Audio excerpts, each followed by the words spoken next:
Is your iPhone severely overheating on iOS 27? Here are 7 rapid fire ways to stop the background drain and cool it down fast. Let's go. Fix number 1. If your iPhone is burning hot to the touch on iOS 27, you need to hit the emergency brake on your processor. Swipe down on your control center and look for the low power icon. If you don't see it, hold the control center, go add a control, and then you're just going to add low power right there and just enable it. When low power mode is on, it instantly stops the CPU from generating excess heat.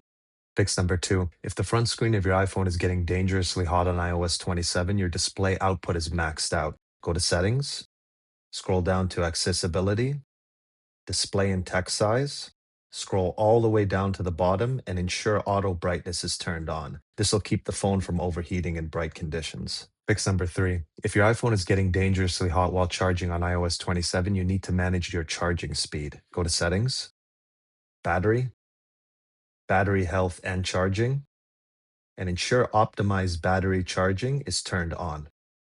Fix number 4. If your iPhone is constantly overheating while scrolling on iOS 27, background apps are destroying your processor. Go to Settings, General, scroll down to Background App Refresh, and turn off the apps that you don't need running in the background.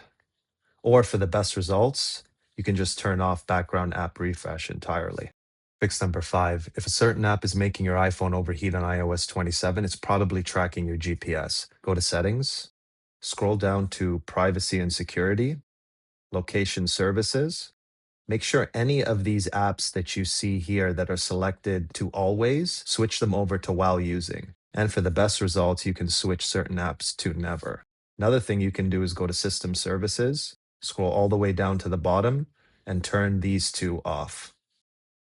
Fix number 6. If your iPhone gets incredibly hot immediately after updating to iOS 27, it's because it's running massive background file indexing. Keep it plugged in for 24 to 48 hours and try not to play any heavy games. Also, if you've got a thick rubber case on your phone, might be a good idea to remove it so you can allow the back glass to remove the heat like it's supposed to. Let me know in the comments what your current battery health percentage is and which fix worked for you, and I'll see you in the next one.